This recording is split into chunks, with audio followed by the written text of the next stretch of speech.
Thank you for tuning into this edition of the Cover One Buffalo podcast on the Cover One Buffalo or on the Cover One Podcast Network. Tonight, I'm joined by my boy Uber Hansen here. We're going to talk about the Bills' 53-man roster, anything that came out about that, Bills' new punter.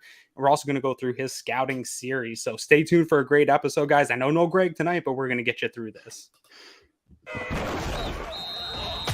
Broadcasting live to Bills Mafia worldwide with Greg Thompsett and Aaron Quinn.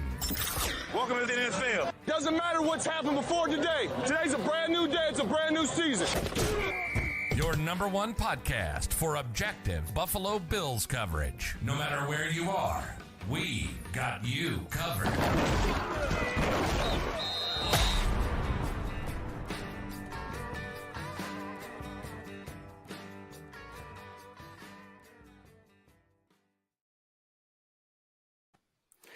Good evening, everyone. I messed that up. I'm no Greg.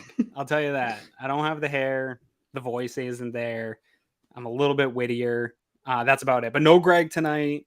He's out too busy dealing with real people, real life. So, folks, Mafia, I brought in my boy, Hansen, Uber Hansen, as you know him, from Twitter, from Reddit, from the cover1.net page. Been putting up a bunch of content. Uber, my man, welcome to the show. And also, thanks for coming on and helping us out tonight, get through the night.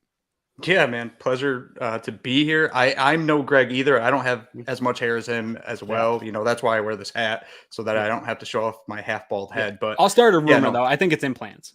Let's just put it out there. While he's not here to defend himself, I'm pretty sure it's implants. Yeah, that's fair. The best time to slander someone's when they're not here. So absolutely. They can't defend themselves. Sure. Mm-hmm. But no, I appreciate you coming on. Also, have you heard Handsome Jack before, our intro? Had you heard our intro yet? Yeah, that intro is all I was gonna say. Cover One's got some pretty awesome intros. Like I've been with Air Raid Hours a couple times. Their intro's amazing. Your intro's great. It gets me like fired up in the 20 seconds that it plays before we go on. Honestly, it's not even my favorite like typical style of music, but everything that twang starts twanging, I'm sitting here. Well, you can't see me, but I'm going. So excited to do the show tonight. Here, Uber, before we get into this real quick, I just want to tell these folks about our One Pass subscription that we've rolled out here this offseason. If you haven't seen it, if you haven't seen us, we're all talking about it. You're going to want to get on it here before the season starts. Not a lot of time left here before the season starts, folks. Let's talk about it, though. One Pass. You get exclusive members only content, including glossary, terminology, plays, salary caps series done by Greg, in-depth analysis, including scheme play and player breakdowns, scouting reports, access to on unlimited devices, access to the Cover One community. Our Slack channel is a great place to be. It's bumping right now. I was just getting tagged in some posts before we went live. People have been talking all day about the different moves that were made. Great community to be a part of. Within that, you get access to the Cover One contributors. All the contributors are in there in the Slack channel. So if you ever wanted to talk to us, not on Twitter, in an environment where you can actually engage back and forth, that's a great place to be. Behind the scenes content, Eric is always sharing sort of the process behind what he's doing in the film room, guys, and engaging in that process with guys and lessons and classes as well.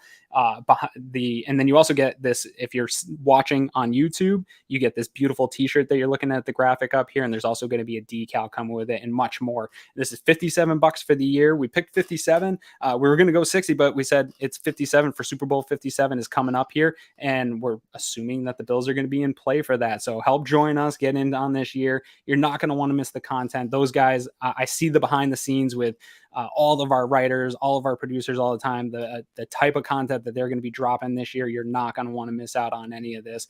The level of content that these guys, all of us here, try to put out for you. And we can't do it without your support. And subscriptions to One Pass is how we continue to keep this operation running and keep Cover One Podcast Network going for you guys. So make sure you head over.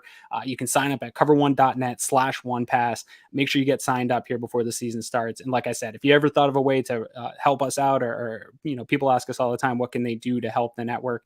Become a member, join the community, get involved. That is exactly how you can do it. So without further ado, Hans, let's talk about some stuff, man. Last time Greg and I were on the show together, it was kind of a tough mood, right? Because we had to come on the post-game show and we had to talk about the Araiza situation and really go break all that down. It was still really fresh in our minds. And unfortunately for me, 2 shows ago, I had was raving about what a great offseason the Bills had and how it was almost perfect. So it was clearly everything that happened since then was all my fault, personally responsible. I jinxed them. I knew the drought was my fault this whole time. I'm a jinx machine. So bring your hate mail towards me. But no, on a lighter note, we're a week removed now from that sort of craziness, almost a week removed, not even a full week removed from all of that. And the Bills have signed a new punter. They've already sort of rid themselves of the previous situation and have gotten into a new spot. So the Bills signed Sam Martin here this afternoon, really right before the show started. He played at Denver, previously at the Lions, a 32-year-old. Real quick, I'm going to run through some of his last year stuff. Fourth highest graded punter, a 72.2 in 2021 or 2022, according to PFF. He was the fourth highest net average of 42.8. He was the sixth, tied for sixth, most punts inside the 20, the seventh lowest return percentage, and the third in yards per return. Now, people will say what they want about Matt Hawk's analytics, but those last two categories, actually, Matt Hawk was right there with him in lowest return percentage and lowest yards per return. And some of those stats probably are baked in with what your special team situation looks like on your team. So I'm assuming that will continue to be good for Martin with a good Bills special team unit, but only having a few hours to really process this. What are you thinking about the new Bills punter situation? Did they stumble backwards into a better situation? I mean, yeah, I think that, Sam Martin is an improvement over Matt Hawk. I mean, you just laid out all the stats right there. And I think it's super important that the Bills have a good punter, especially this season. Like you look at the AFC East, you're talking return guys like Braxton Berrios, all pro last year, Tyreek Hill, Jalen Waddle, like just stud all pro players that the Bills are going to have to slow down. Martin kind of helps with that. And one more stat I'll bring up, because I looked this up as soon as I heard about Sam Martin. I know one of our offseason topics with punters was, but can they hold? Can they hold? Yeah, right. So, is there a holding stat? Or have you made one for us? So I made one. All right. And so I looked up with Denver how Brandon McManus kicked under 50 yards. So field goals only. I could have added extra points to make it a little better, but pretty solid year last year. I'm interested to see what your stat came up with. Yeah. So he kicked 41 total field goals with Sam Martin holding. He missed 2 of those, and 1 of them was blocked. So that means Sam Martin essentially held a 91% field goal percentage under 50 yards, which is pretty good, to be honest. So I think that's kind of important. That's kind of exciting. Hopefully he's at least similar of a holder that Matt Hawk was, if not better, maybe. So this could be an improvement there as well. Yeah, all I've ever said on this show, you can historically run back for me. All I want is to not have to talk about punters, right? Like when we do the post-game show, I don't want to mention it, right? Outside of, hey, there was a few good punts when we're talking about special teams, but I don't want to talk about it. And what I mean by that is I'm looking for consistency in the holding, consistency. I don't want to see shanks. I don't want to see like any mishaps. I don't need you to boot the 82 yarders that we saw from Areza in this preseason. That's cool if you can do that. Those aren't things I need. I need consistency. I think the Bills special teams, and you're been a champion for this, which I appreciate this summer, the priority that they put on the special teams will pay off. As long as there's consistency coming from the punter, you'll see low returns, low return percentage, low yards per return because of how good they are on teams themselves. So all they need this guy to do is really it's kind of the game manager that the Bills had tried to say they had at quarterback for years. You really need a game manager punter is really all we're looking for, right? Yeah, and I think consistency is the perfect word there. Like if he consistently kicks the ball 42 yards and there's barely a return, maybe there's a couple returns here and there that go 5-6 yards, I don't care. Just as long as it's consistent and we don't see the 20-yard shanks like we saw Hawk do against the Jets. Flip a couple fields.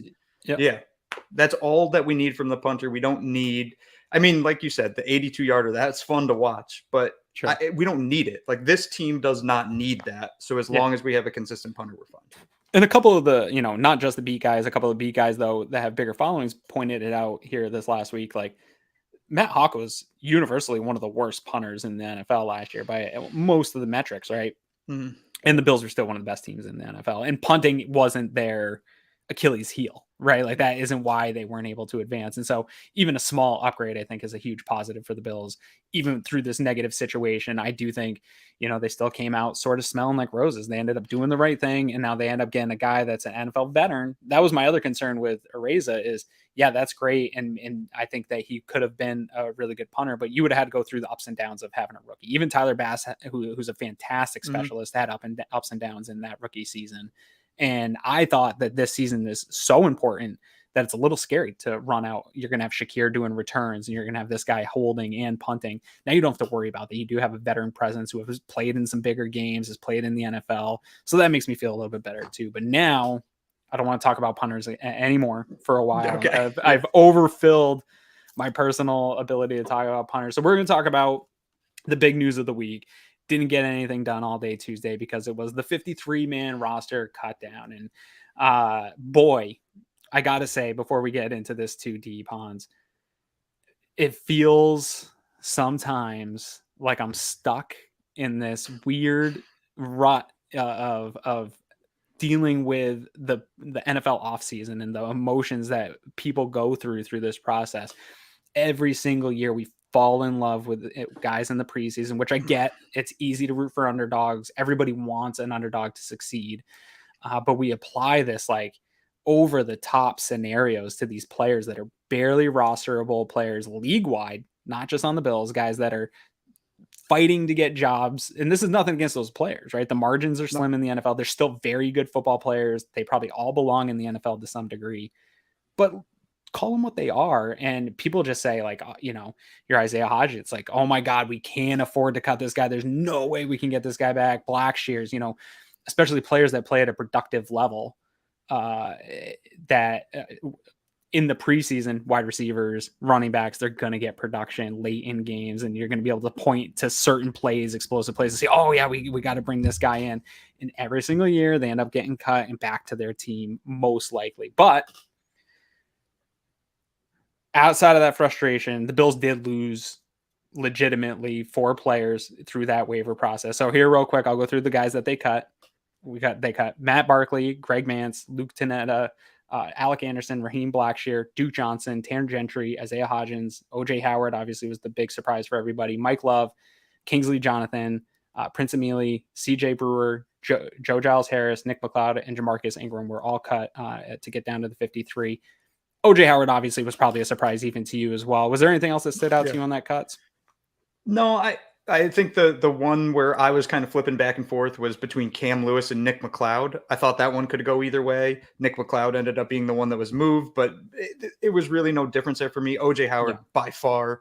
I mean, I know people alluded to it, but I think people were alluding to it as like maybe this could happen, but I think everyone was fairly confident he'd make the team, and it was kind of a shock to see him go. Yeah. I think for me, I actually thought maybe Mance would get that spot. I didn't know. He was one that I feel like offensive linemen that get exposed to waivers are probably more likely to go than your positions that are really full around the league, which is like running back, wide receiver fills up. Depth charts are full league wide, where offensive linemen seem to be the NFL really isn't loaded with depth offensive linemen. I think that we look at what we want the Bills offensive line to be, and it's not realistic to what is actually existing league wide in terms of, there's a lot of starting offensive line units that are starting below average journeyman, interior offensive linemen, stuff like that all around this league. And so I thought a guy like that getting exposed might go, but nope, they were able to get him back. So we'll run through that real quick. Matt Barkley was brought back on the practice squad. Greg Mance was brought back on the practice squad. Luke Tenuto was claimed. Alec Anderson came back. Raheem Blackshear came back. Duke Johnson, Tanner Gentry, Isaiah Hodgins, even though everybody was panicked that there was no absolute way that he'd come back, he is back on the practice squad. Mike Love, a guy that just continues to flash in the preseason, comes back to the practice squad. Kingsley Jonathan was claimed. That was one I would have loved to have brought back, but obviously he ends up getting claimed here. Brandon Bryant, another guy that flashes all preseason, he's brought back on the practice squad. CJ Brewer brought back. Joe Giles Harris, and then Jamarcus Ingram, because McLeod, I think that, like you said, McLeod ended up getting claimed, and so they ended up bringing Ingram back. Granted, all this is going to churn for the next 6 months. They're going to churn the bottom of this roster, but that's it for right now. That is their practice squad. The 53 is set. Now is going to come the weird game of coming to a 48, right? Like now that 53 is set, is the next shoe to drop is how do they get, after they really finalize the 53 before game day, which could make sense. We're going to probably see Stevenson go to the IR after the punter signing and some other moves might happen. But getting down to that 48 with this 53 is going to be that's going to be some pregame Twitter bananas when that starts coming out this year.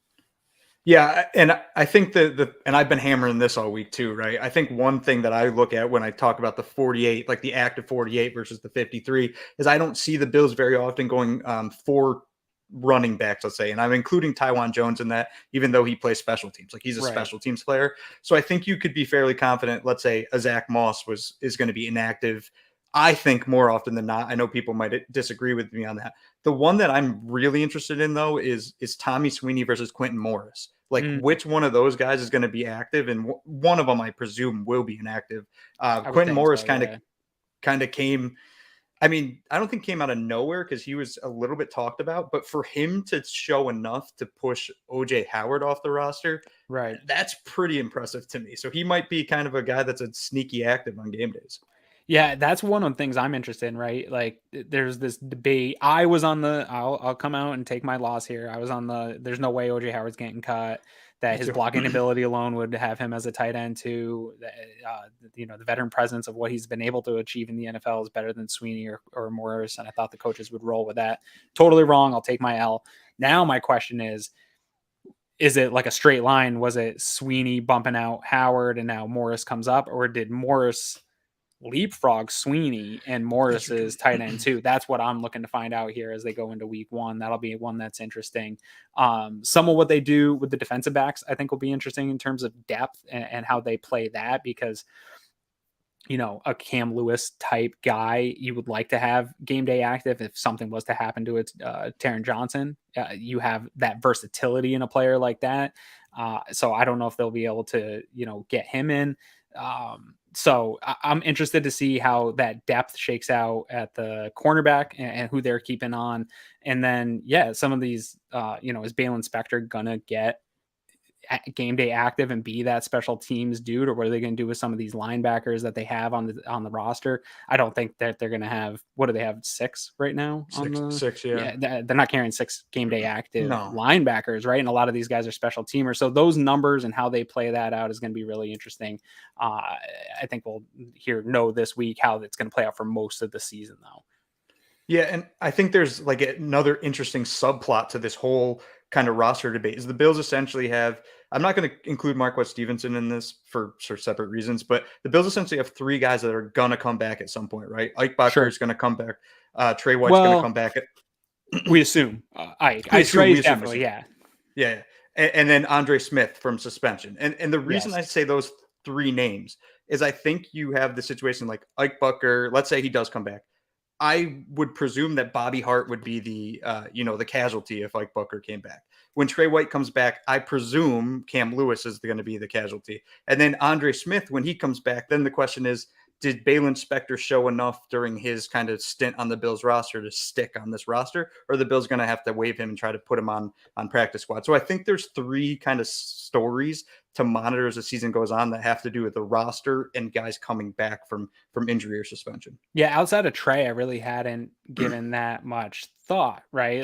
But you're right. I haven't really thought about the Andre Smith suspension since it happened, right? And I know people have mentioned it here with the 53. I just sort of assumed this was how it was going to go up to this point. But what happens when he comes back? I do think those are for sure interesting stories to look out for. But the reason I really had you on, Hans, and the stories that I'm really interested in are, you did a fantastic series here on cover1.net, deep diving into the AFC East here and doing some scouting, both of the Bills and of the teams around the AFC East here. And so before we dive into the individual teams, for any of those that didn't get a chance to read it, if you haven't gotten a chance to read it, please do head over to cover1.net after this and dive in. They're great long reads. This past week, over the last week, over coffee every morning, I've been reading your stuff. So they're enjoyable reads. I've liked it. But for those that haven't had a chance to dive into that work that you've done, before we talk about the teams, talk about how you laid this out, went into this process, and what people should expect when they go to read this series.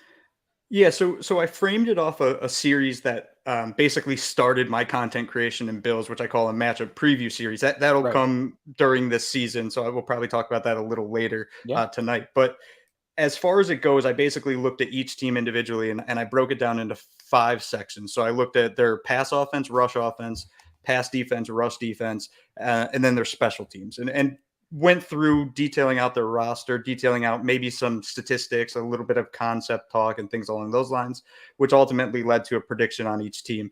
And for each of those 5 sections that I talked about, I have a scale I use basically in every single piece of written content I do, called the clap scale. Now, Yeah. I will say I don't take Careful full calling it credit that. yeah. Oh, that's a good point. Yeah. We'll call it the process scale. So I don't take full credit for it. It was actually a Reddit user that suggested this to me, but I ran with it after he suggested it. So thank you to that user. I don't remember his name off the top Some of of my my head. best ideas were not my ideas. No, which is the best kind of idea. Yeah. It took no work from my end. Right. But it basically rates things 1 to 5, 1 being the worst, 5 being the best. So did that for each of those 5 position groups for each of the 4 teams in the AFC East. And I think honestly it went pretty well. I will say it's hard as a Bills fan at times to take your bias out of the equation. Sure. So for a little bit of reinforcement from it, I actually posted each of these on the opposing team subreddit, on Reddit, with their permission. And most of the feedback was like, yeah, you hit this. This is right. I can see there's not bias here. So if you read these, know that at least I have some sort of feedback that says, yeah, he didn't actually just post what a Bills fan would post. He posted what a true analysis should be. Yeah, no, and I felt that way reading all of them, to be honest. I tried to be, I was just on radio station in Syracuse here this last week, and we ended up getting into some conversations about the Jets. And they were kind of surprised at some of the stuff that I said, because they're like, oh, well, you're a Bills fan. I thought you were just come on here and bury the Jets. And I was like, I do try to remove that hat. I mean, on Twitter, if you catch me, I might be burying the Jets and memes and stuff, but I'm going to give you an objective conversation about them if you ask me about what I actually feel about this team. So, without further ado, you don't have to give us away everything, because I still want people to go give you a read out there on Cover One. But let's talk about these teams. All right. So we're going to start off with a team that really, I feel like nationally, everybody is saying this is the one team that could probably give the Bills a run, or maybe be nipping at the heels of the Bills here on their way to a Super Bowl this year, if the Bills were to slip up at all. The Miami Dolphins. New coach in Mike McDaniel, inheriting a very good roster. Really good roster. They added some good stuff to this roster, but again, I think to everybody's point, it's going to come down to is Tua good enough to take this roster further. So real quick before I get into your takes, I'm just going to give like quick takes on these teams that are not a deep scouting thing, but just sort of my thoughts on these teams going into the season. Miami Dolphins, I look at the new coach. There is something, I'm having a really hard time with Mike McDaniels, dude. There is something about this guy I think I have a very good ability to read people and judge people. I've mostly been right in my reads. This dude just screams bullshit artist to me. I feel like he has tricked the entire NFL into thinking that he's some absolute genius and worthy of being a head coach in the NFL for some reason. Maybe he is. There's smarter people out there than me that really like this guy, but something about him just triggers all my bullshit detectors. Do you pick it up too? You're shaking your head. Yes. Yeah. He rubs me the wrong way. Every time I see an interview with him, I get angry, and I don't even know if I'm angry with him. I'm angry with the people listening to him. Cause I'm like, what do you, the most he's not saying anything. He just says nonsense. And even when he says something of substance, you're like, it's not true. You're just making things. It's like buzzwords and talking points. Yeah. Yeah. So that's one for me that I'm really waiting to see what really this results in for him, because a lot of stuff has been said and he's put a lot of stuff out there that I've got some bookmarked tweets ready to go if I think it's going to go how I think it is. But I will give them some credit. Tyreek and Hill and Jalen Waddle absolutely scare the living daylights out of me, with or without Tre'Davious White. Like, I love Trey White and I love this defensive room, but the speed that those guys have, and if Tua is protected, his ability to accurately get the guys the ball in short space and allow them to make plays is something that I think is going to keep Leslie Frazier up at night when it comes to going to play because they can explode at any time. I'm a big fan of toxic differential. And when you got guys that can go off on a 20 plus from a 5-yard slant at any moment in the game, that terrifies me, because that is a great it brings the level of the teams back down a little bit, where the Bills have a much better team, but if they bust out 2 big explosive plays in a game, that could keep them in a game they don't belong in. So they scare me there. They have a legitimate wide receiver room, or a legitimate running back room, a solid overall roster, but ultimately, to me, I called them a couple years ago I said they're the drought era Bills.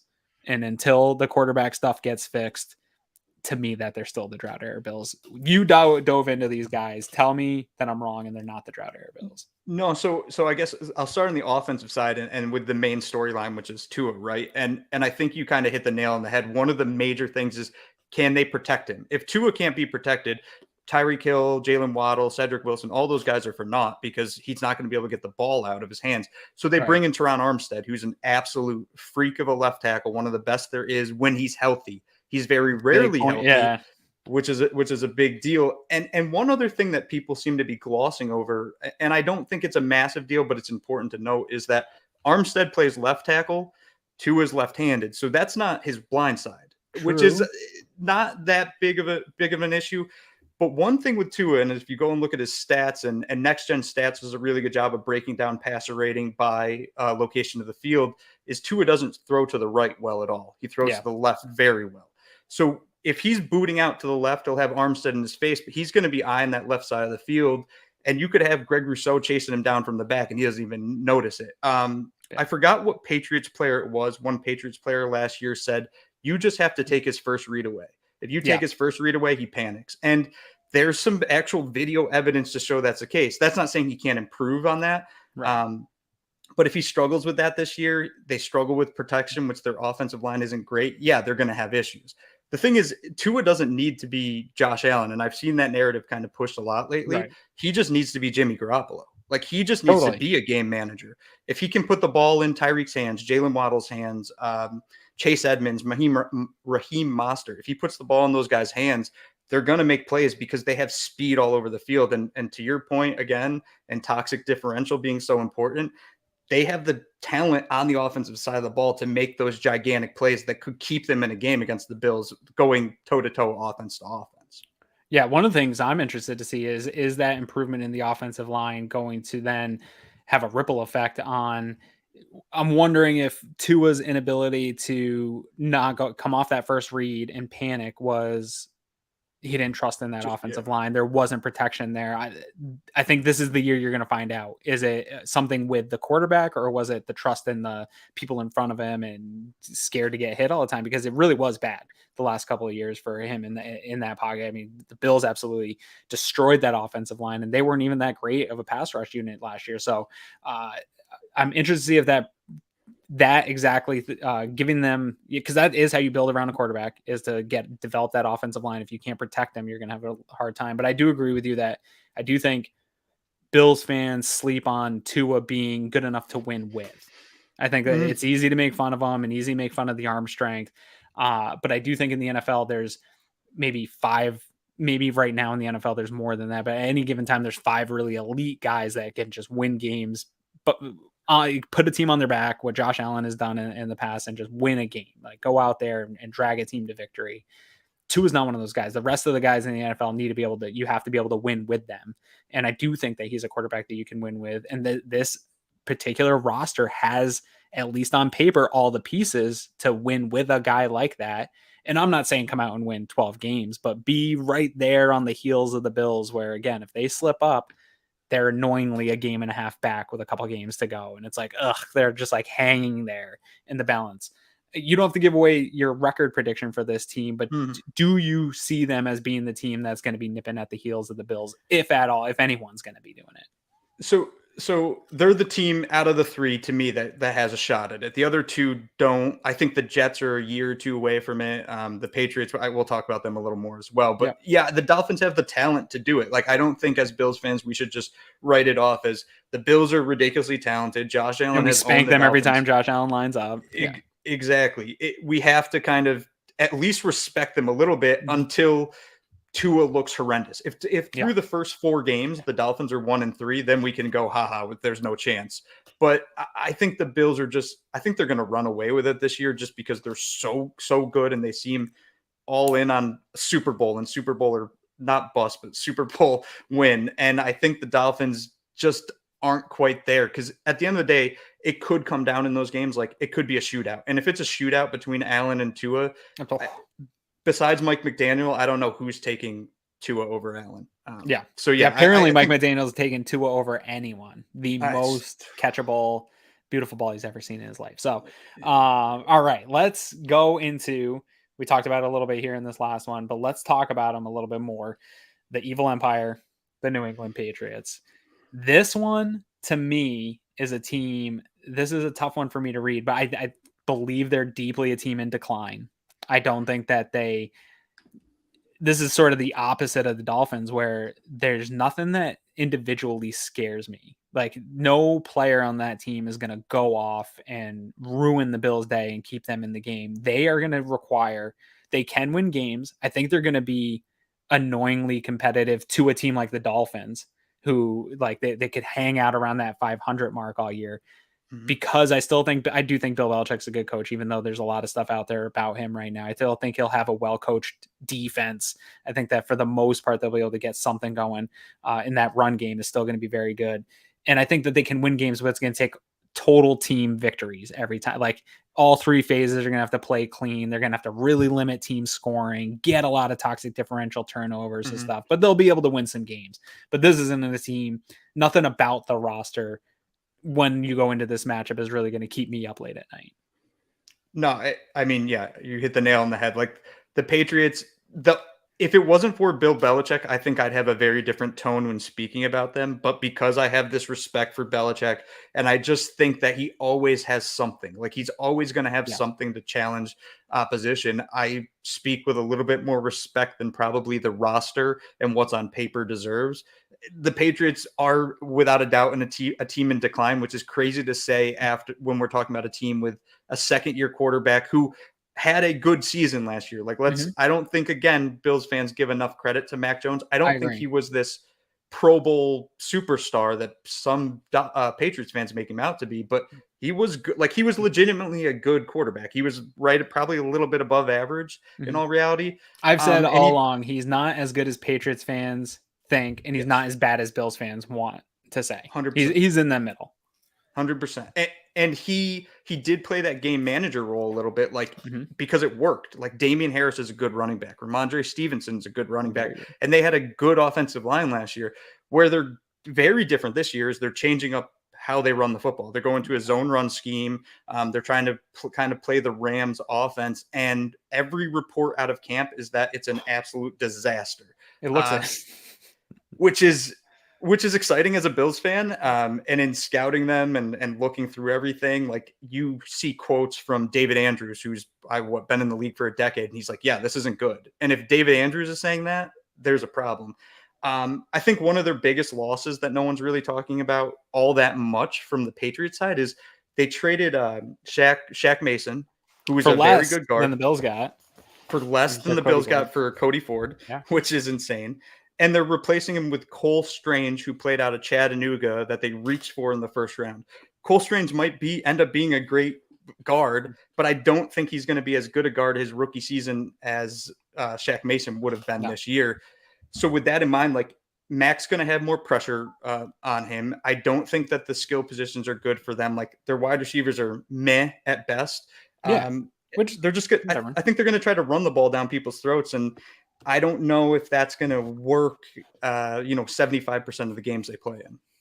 No, not unless this defense can play at the levels they played in the first half of last year, where they're just so good that they can get away with playing in that run game a little bit. But yeah, no, I agree that it's weird to go away from what was so successful for them a year ago and changing the run scheme. And here's the thing is, for decades, the Patriots could get away with starting slow for the first 6 weeks of a season, right? And like finally getting their groove.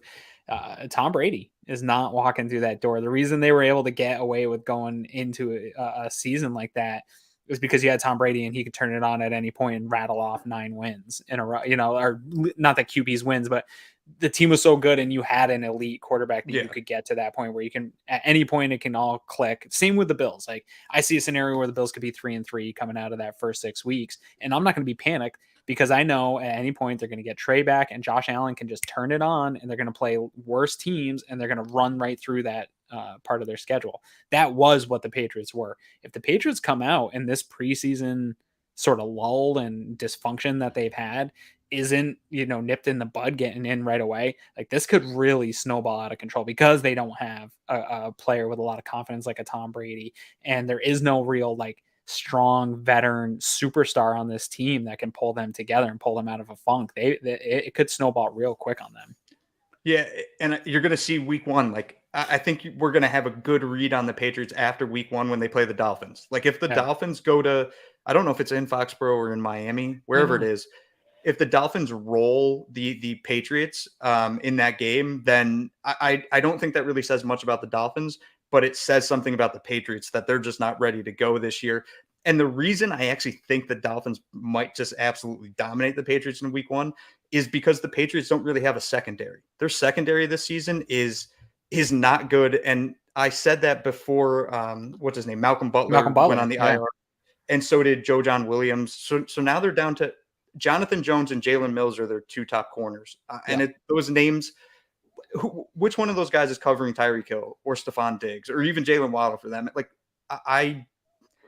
they're going to have a rough go of it because they don't have a stud at corner after years of having JC Jackson and Stephon Gilmore. Like they don't have that number one guy that Bill can basically say, all right, you got to shut down their one and then we'll figure out the rest. They can't do that this year. Yeah. I mean, they've always had that, right? Ty Law, Revis, like you go through Asante Samuel, like they've just had great corners come through that place. And maybe Bill Belichick is similar to what we feel about Sean McDermott in that he can get a lot more out of lesser corners than other people, but still to your point, even if they're getting more out of these guys, you're dealing with more Levi Wallace types than you are dealing with Trey White types, right? Exactly. So this is a fun time to be a Bills fan so that we can make fun of it. So some Patriots fan the other day was like, oh man, we live rent free in your head. And it's like, well, yeah, no, you did for 20 years. And now that you're bad, I'm going to let you know about it here for the next few years because you guys let me know about it. So it's a fun time to be a Bills fan, especially one that like myself, originally from New England. I'm taking great pleasure in sending every single tweet that came out about the preseason of just, like you said, David Andrews, all these, I sent them to every single Patriots fan I knew in text. And nobody has responded to me at all. No. One of my friends was like, okay, we get it. But nobody else will respond. So let's move on to another team here that I actually, so again, I was saying I was on Syracuse radio here this past week with a Jets fan that does a Jets podcast as well. And before I got out of there, they didn't even ask me about the Jets, but I had to say, I was like, hey, I just got to say, like, I like your team. I like the Jets. Like, I think there's a plan in place. I don't know if it'll work out or not. But I like that there's a plan in place. It seems like I like Robert Saleh. I think he's got that Sean McDermott vibe to him. And I think that it's authentic. I don't think it's a cheap knockoff of a Sean McDermott type. I actually don't hate Zach Wilson. I think out of all the other QBs in the AFC East, not named Josh Allen. Here's the thing, Hans, if you're going to, in today's modern NFL, if I'm going to go out and try to find a quarterback that's going to be my franchise guy, the first stuff I'm looking for is, can they extend plays? Do they have a huge arm and can throw the ball all over the field and do that, make plays when it breaks down and improvise and stuff like that? Because those are things that you either have it or you don't. Like Tua is not all of a sudden going to become some Josh Allen type player with a huge arm that can make plays on the run. Zach Wilson does have it. We've seen it. It doesn't always come out, but he has these traits that the new age great quarterbacks have. It's just whether or not that the Jets can get it all to work and unlock it.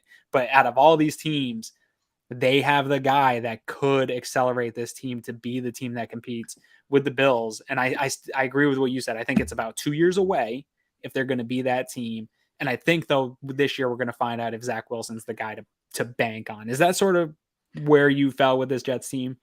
Yeah. So a couple things here. So one, I'm 100% agree with you. Out of all the other teams, this is the one that kind of makes me the most nervous in the future. I don't think they're ready yet, but Zach Wilson, he has the highest ceiling by a lot out of Tua and Mac Jones. He also has the lowest floor out of them all. And so if he if he doesn't get better this year, and I know, people say, well, Josh Allen's rookie season, he was awful. And Josh Allen's second season, he was awful. And it wasn't until year 3 that he was good, which I disagree with. I think he was decent in year 2. Yeah. If Zach Wilson's not at least decent this year, then you start to say, well, they got to do something here. They got to change up the quarterback. And I will say, when it comes to Robert Saleh, when it comes to Joe Douglas in particular, who seemingly has done everything right, his drafts seem to be perfect. He seems to be signing the right players, building the team the right way.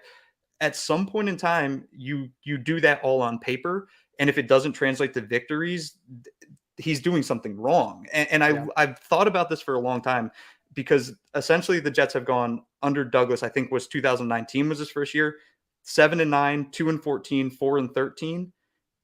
What happens if they go 4-13 again this year? Is Joe Douglas then on the hot seat because they're not turning these games into win? The other thing too is with Robert Saleh, we're talking about a guy that was supposed to be a defensive-minded coach, like a Sean McDermott-esque. Their defense has been atrocious under Saleh. Last year, they gave up 504 points. I understand the talent wasn't there. They didn't have a good secondary and all that. But Sean McDermott at least pulled the team to 6-10 with basically, I mean, he had a good secondary. Let's be honest. He had Hyde, Poyer, and White. But Sean McDermott seemingly did more with less at points in time with his roster than Saleh's doing with this one. If they aren't good this year, not good, but 6-7 wins, I think you're going to have to start talking changes next year. Yeah, I'm not sold on Douglas. I know draft Twitter has loved him for years as soon as he got hired. I know Twitter was really, and again, people smarter than me speak super highly of this guy. And I've liked some of the draft picks over the years. Again, I like this team. This past draft, we were at the draft live, and every single Jets pick, we were all looking at each other like, oh, that's another guy I love. That's another, how they get this, how they trade up and get this guy. They killed it in the draft. And in terms of what players I like, that doesn't necessarily translate though, right? In team building, it's going to sound kind of silly, but just getting good players or good draft players or players that we like in draft Twitter doesn't necessarily equal good roster building, right?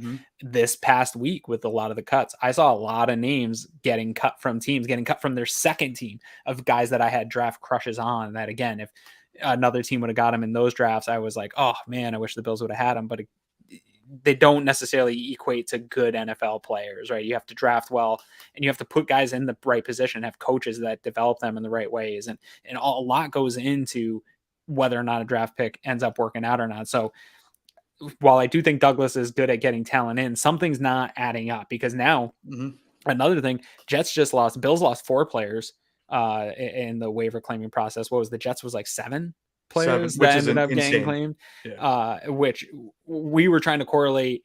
Well, the Bills roster is so good. They're so talented. They're a Super Bowl contender that everybody's going to pillage this roster. Well, we can't apply that same idea to the Jets, but Greg Thompson in a DM brought up a great point that, well, they have drafted really well for a lot of years, and at some point you can't keep all that talent, but there seems to be some disconnect in the Jets of they seem to be drafting well. That talent isn't producing at the level, and it's not pushing the team forward in win total. And so is it just that the quarterback's position is stuck in the mud, and until they figure that out, none of this talent matters? Or is there some disconnect in the coaching staff isn't able to develop these guys and not put them in the right positions? Something else is going on. I think all those answers probably come out this year. Yeah, I think so. I will say, on the topic of guys not working out, is one guy that I thought, after watching him play a few games in the NFL, I thought this guy could be a Hall of Famer. He looks so good. He's got the body. He's got the ability. If he can just maintain this, he's going to be stout for them forever. And that's Mekhi Becton. Mekhi Becton seemed like a dominant force at left tackle that you could build a quarterback behind. But injuries have knocked him kind of backwards. He's been overweight. He's kind of gone at the media a little bit. Yeah. And then you start to say to yourself, they drafted a ridiculously talented player that seemingly had everything going for him, but something's not right there. And are they going to see that with other players? I'm not saying Sauce Gardner is going to be that way. I'm not saying Jermaine Johnson's going to be that way. Or I think Garrett Wilson was the wide receiver they picked. Oh, so good. Yeah. But what if they need 2 of those guys to work out this year, by the way. Not all 3 are going to hit, but they need 2. If only one hits, it wasn't a good draft. Right. And I think that's why I say they're 2 years away is they have all this young talent, but they need it to get to like an NFL caliber level talent. And when you talk about those 3 rookies, they're not going to come in and beat TJ Watt and Jalen Ramsey and, Jamar Chase. Chase. Yeah. And on top of that, Zach Wilson, he's the biggest key to all 3 of these teams. It's the quarterback, but Zach Wilson more than anything for the Jets. If Zach Wilson fails, you have to start all over again. And then all this young talent that they basically acquired over the past few years and in the subsequent years, it's going to go to waste because they're not going to be able to afford to keep all those guys. And they're going to have to reset the quarterback. So they're so dependent on Wilson. And if he doesn't work out, I think you look at the Jets 5 years from now and you say, they're kind of pushing the Bills 17-year playoff drought and they might surpass it. They are getting close. Yeah. And if Wilson doesn't work out, they'll be real close unless they're able to somehow luck into some crazy free agency where a quarterback becomes available, but that's rare too, to get a veteran quarterback that can get you over that hump. So a lot of pressure on Zach Wilson. But again, I think my continuing sticking point is we saw a lot of bad out of Wilson, but there was brief spots of, okay, those are the traits. Those are the things that you need to be a high level quarterback in the NFL nowadays. If he can kind of string some of that together and get some protection, I could see how they can start to sort of close that gap. And like we've been saying here, that'd be 2 years away from being competitive. Real quick, I want to give a shout out to Zach here, Dickie C Automotive. There was a couple other super chats here. Tonight I'm doing the banners and the chat, so I'm missing out on some of the stuff. So if I missed your super chat, I'm sorry, but we do appreciate it. That is another way to contribute to us to keep this show going. So appreciate all you guys out there watching us here and giving us the super chat. So let's take a step back from sort of the big picture here with the AFC East. And we don't have to necessarily talk about what you did with the Bills because we all know the Bills pretty well. And I think we know how you feel about the Bills. But let's take a sort of a big picture at this division as a whole. Again, you don't have to give us our record predictions, but how do you see the division playing out now that you've gone through all these teams? Is it exactly sort of how everyone in the national media has laid it out, or do you have it going a different way?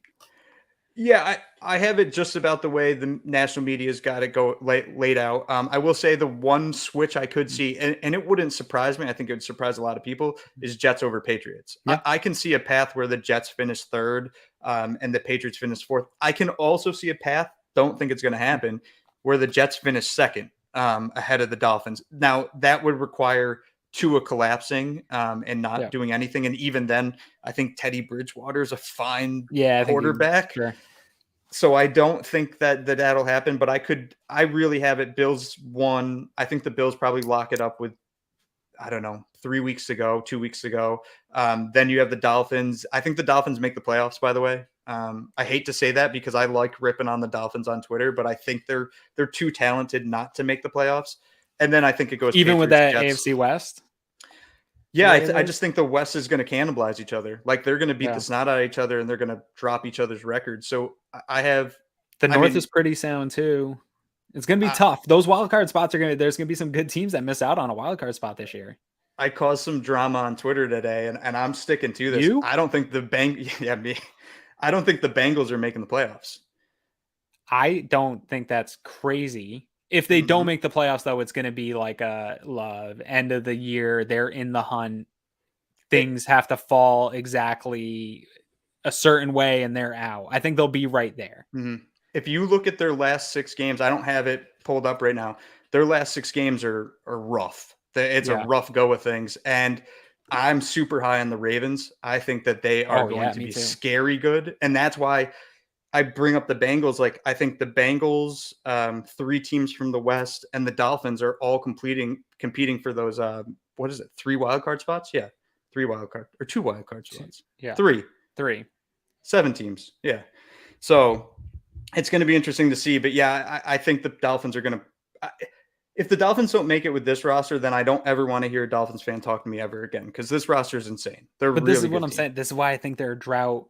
I think they'll be in that. I don't think it's crazy that you're saying that they could be a playoff team, but I think at the end of the year, they're going to be in that in the hunt graphic with like Denver and Cincinnati and some of these teams.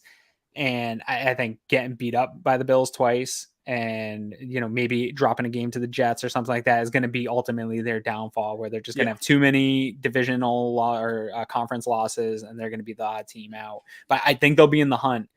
I personally yet don't have them as a playoff team, but it won't surprise me if it's swapped between the Bengals and the Dolphins.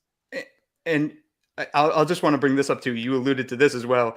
Mike McDaniel, I talked about a path where I could see the Jets hopping the Dolphins. McDaniel is one of those things. If he's literally this con man that I also believe he is, I don't believe anything he says. If that's the case, then this offense could be atrocious.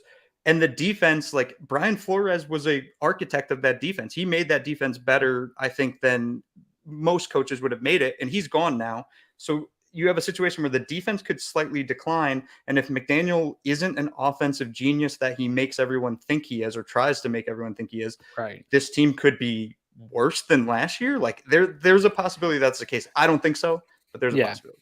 Yeah, I think they'll nip at the heels of the Bills a little bit. And after that 3-3 start that I think it may be possible, getting through that 6-week stretch, it'll feel very uncomfortable, but I think the Bills will be able to comfortably sort of keep them at an arm's length, the Josh Allen stiff arm's length for most of the season.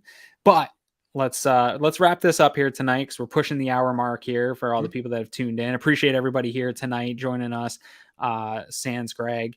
But closing, you had mentioned earlier that we should be looking forward to something about your game day previews. Now, I want everyone to know, if you don't know Hans and you're not following Uber Hansen over on Twitter, 4 years you've been one of my favorite follows on Twitter. Some of the stuff that you come up with is super intelligent, and the way that you put it together is super fun and fascinating for me. I've always liked the content that you've made over on Reddit, your Twitter feed. I've always been a big fan. So when we were putting together the team this offseason, you were a priority free agent for me. I was pounding the table to get you. So I'm glad that we got you on board, and I'm excited for your game week content. So give the people who aren't following you a reason to follow you here going into the season, because you're going to be providing some great content.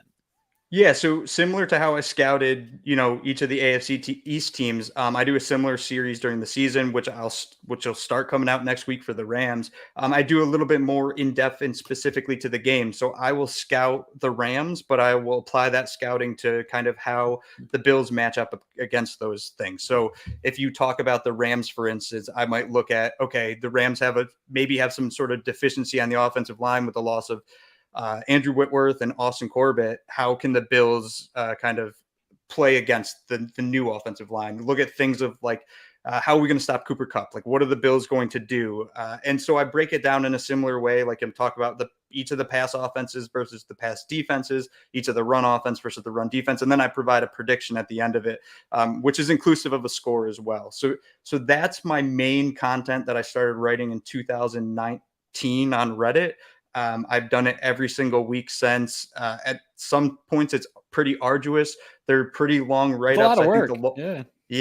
The longest one was the Chiefs. The first time the Bills played the Chiefs in the playoffs, I think that hit 3,500 words. Right. So it's not it's probably a cup of coffee read. But hopefully people like them. I mean, I like writing them, and they've done pretty well on Reddit.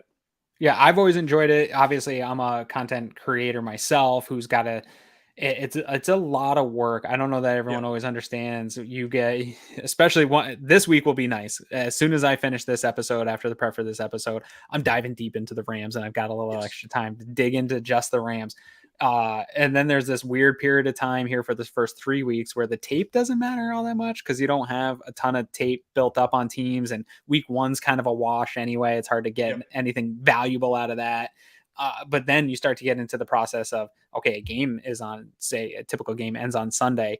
I'm doing a show on Wednesday. I got to break down the previous game in a day, or whenever that all 22 comes out, I got to go back and look at that. Then I got to go forward and look at somebody else. So having somebody that, the type of content that you make and everybody here at the Cover One Network makes helps me, because it's less work that I have to do, knowing that you're going to go dig up a bunch of that information that I'm looking for anyway. So I do think everybody needs to make sure that everybody's following you. And here, I'll put the banner down. Somebody here is asking what your handle is. And so I'll put the banner down for those that are watching right now, because it's at Uber Hansen. And for those that are on the podcast, it is at UberHansen, Uber Hansen. A great follow, and really has linked us very much to the Reddit community, which I'm thankful for, because it has been a community that has embraced the Cover One network. You've always been, there's always been a great relationship with you and the people over at Reddit. So I'm glad that you're on our team now and sort of extending that relationship going forward. Again, and that's another place. If you're not on Bill's Reddit, definitely get over there. So outside of those show previews, Uber, what do you got coming up? What are you looking forward to here this year? And where can the people find you, and what else can we expect from you? Yeah, I mean, you spoke of the Reddit. That's an awesome community. I work with I think there's nearly 10 of us moderating that community. There's 125,000 Yeah, I think subscribers. I only actually know like 3 moderators, maybe 4. Yeah. Maybe there's more that I know that they just haven't told me yet. Some of them don't want to tell you because we get a couple interesting messages here and there. But great community. You get some good content from other people, from individuals that might not be associated with any site. That's what I did for years. So I'll be over at Reddit. I do another thing that I'll bring up here just briefly. I created a quarterback metric. Let's talk. Yeah. It's called Cuber.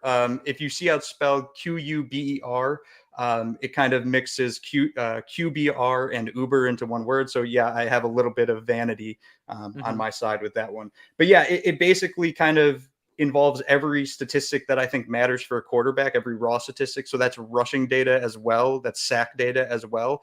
And it uses some, not advanced statistics, but it uses some kind of baselines over the past 5 years and some weird graphing of curvatures and things along that line to produce a number between 0 and 100, where each year 50 is the average. So week in and week out, I'll be posting the Cuber on Twitter. I also have a site where I actually list out the Cubers of each quarterback as it grows throughout the season. And I've analyzed them back to 1994. So it's an interesting stat that I think has value. I actually like it better than passer rating. So you'll see that from time to time in my written pieces as well. Yeah, I do have to say, obviously, I've been kind of kissing your butt here this whole episode, which I usually don't do all that much to guess, but obviously I've been a big fan. I love the way your brain works, because I have a huge issue with a lot of the analytics guys. You are actually like a data heavy, for lack of a better word, you're kind of a nerd. You got the data, I am a nerd, yes, 100%. But you're not like, you explain it in ways that isn't overly nerdy over the top of people's heads. It is basic information that people can consume. So I love how your brain thinks in that nerdy way, but you give it out to the rest of us in a normal layman way. So that's a hard thing to walk, and you do it well. So I appreciate you coming on tonight. I do got to wrap this up here, because we got to let these people go. Before I wrap it up, again, I'm going to give you a shtick about this one pass stuff, because I'm super excited. We've put a lot of work into getting this out for you guys. It is a great community. We have had this subscription community for a while, but we are really ramping it up this year. And, bringing in Hans here was just a tip of the iceberg of what we were able to do here this off season with the type of content that we've brought in. So if you want to support this Cover One network and keep us going, this is the way to do it. Get on OnePass. Again, head over to cover1.net/OnePass, or just head over to cover1.net. You'll see the premium link right up at the top. There's a lot of free content over there right now, written content that's out there, but there's going to be a ton of stuff that is behind paywall, and you're going to have to become a member to get access to that. You're going to get access, again, exclusive members only content, in-depth analysis, scouting reports. You can use this on unlimited devices. You get access to that Slack community, like I was telling you about, which gives you access to the contributors. And you get, if you're watching on YouTube, you see this shirt. It's a cool shirt. You're going to get that as part of it. And you're getting a cool decal as well that we'll be showing you here this week. So come on in, sign on up. It is what keeps us going. And if you haven't, make sure you're listening to all the podcasts. While you're here over on YouTube, if you're watching on YouTube, click that subscribe button. Hit the notifications bell, because that's going to let you know when every single pod's coming on. We have pods every night of the week right now. We got, Roundup, Air Raid Hour, Going Deep, us, Disguise Coverage, the Film Room. We're going to have an NFL Weekly show coming out on Sundays. We're going to have your NFL Fantasy show coming out here soon. We are putting out tons of content for you guys, and we can't do it without the fans liking, subscribing, following. All of that stuff is free. You don't have to reach into your pockets to help us out with that, and it matters a lot. It goes a long way to helping us get on the algorithms, keep this show going. It's something we love to do, but hey, you got to keep it going. So make sure you're giving us likes, subscribes, all that stuff, following everybody on Twitter. Speaking of which, you can follow me at Aaron Quinn 716 on Twitter. My co-host, I'm sure you're already following him because he's got something like 50,000 followers by now. Greg Thompson at Greg Thompson. We miss him tonight. I hope he's doing well. I hope he's having a good night. But Hans, you filled in well, man. I feel like we had a good flow. We haven't done this a whole lot, but I didn't miss Greg too much outside of the hair. Yeah. That's good to know. That's good to know. Yeah. Well, anyways, guys, we appreciate it. And next, you're going to get us doing, actually, big news. Greg and I are going to be live Friday night with Tim Graham over at Uncle Jumbo's, our sponsor for the year.